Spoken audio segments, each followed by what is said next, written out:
Welcome to another edition of Arizona Wildcats Insiders Podcast. I'm your host, Troy Hutchison, and we are getting closer. We are exactly 28 days away from Arizona kicking off its 2025 college football season. Arizona will host the Rainbow Warriors in Tucson from Arizona Stadium on TNT.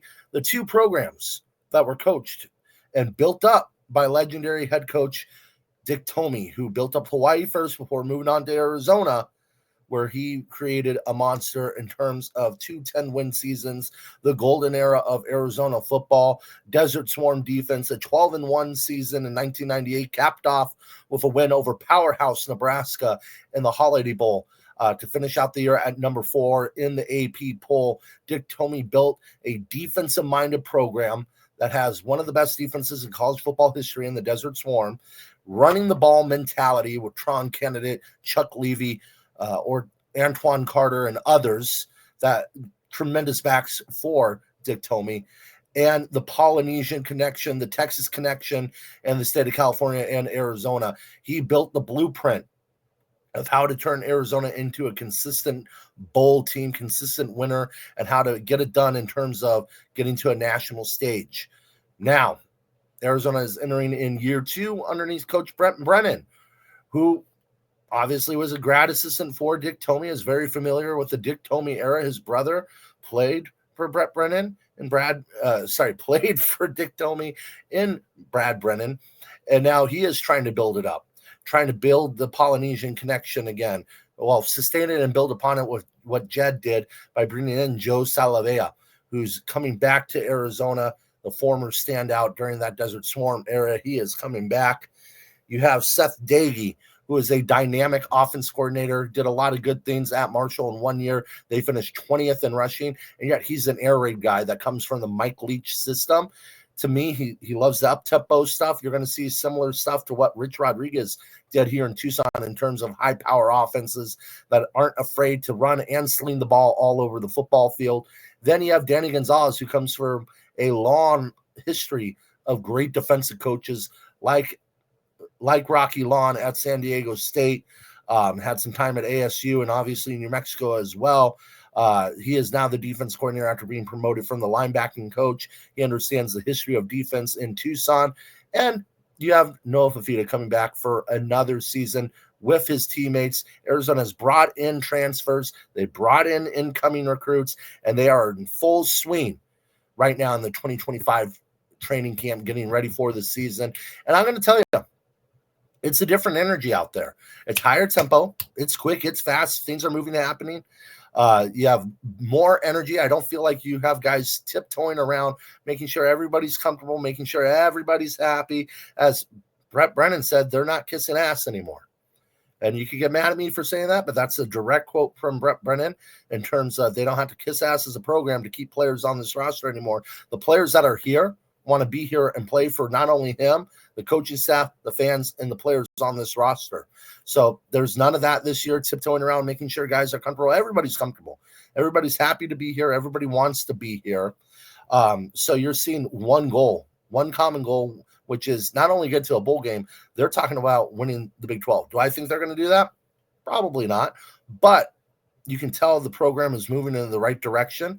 Joe Salavea is already recruiting the heck out of the recruiting trail in terms of getting big-time defensive linemen and big-time defensive recruits to Arizona. Seth Dagey is doing the same thing. You already have a 4-star recruit that's committed to Arizona, and Oscar Rios.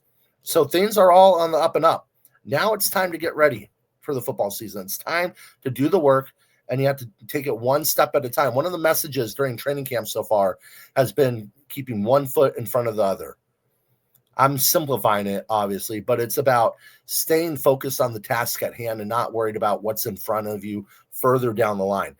Brett Brennan talked about how he felt like everything spiraled out of control, obviously through injuries and all that, but he felt like it was hard to get the team back out of that rut after they got into it because of all the expectations and everybody looking down the road to a potential Big 12, Big 12 championship game, looking at bowl games. Everybody was focused on that. So every loss felt like an absolute hammer just came down on you. So they're talking about getting rid of that mentality, taking things one step at a time, getting 1% better each day. As Coach Condrea from the softball program always said, focus on getting 1% better. They're using that mentality. And you're seeing growth. You're seeing growth from guys like Noah Fafita, who have become more vocal of a leader out there. Rhino Tapiatoa has become the leader in the offensive line group. Kedrick Risino has become the leader in the running back room. You have a couple leaders in the receiving room. Chris Hunter is one of those guys. Obviously, Chris Hutchison is, again, one of those guys. The tight end room, seeing growth there. But I want to talk about the linebacking room right now. Last season, Tay Brown had a phenomenal year under huge, how do I put it? Huge obstacles they had to overcome in terms of injuries with Jacob Manu and other linebackers. The room was depleted, and yet Tay Brown held everything together and put together a phenomenal season. And if he was on a winning team, might have been all conference in terms of his linebacking performance. They have him back. He is now an upperclassman, taking on more of that leadership role. But not only do they have him, they've welcomed in Riley Wilson from Montana State, one of the better, FCS level linebackers there were. Played a lot of football, very versatile, can play that linebacker position, can go on the edge, can drop back in coverage. He gives them a versatile back right there. And then you have a guy that I absolutely love that they got, and Max Harris, who played big-time football at Texas State, along with, Isaiah Ismail Mohammed. Sorry about that, butchered that name.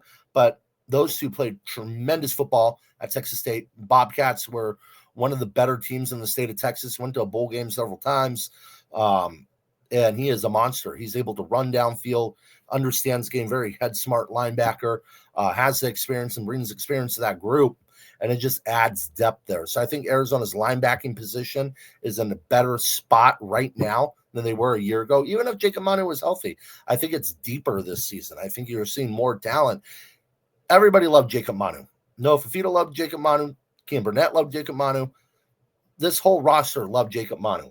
But when you're overcoming an ACL injury and you already added on a little bit of weight before the season and you seem to slow down a little bit, it was going to be tough for Manu to have a successful season this upcoming year. He might have that at Washington.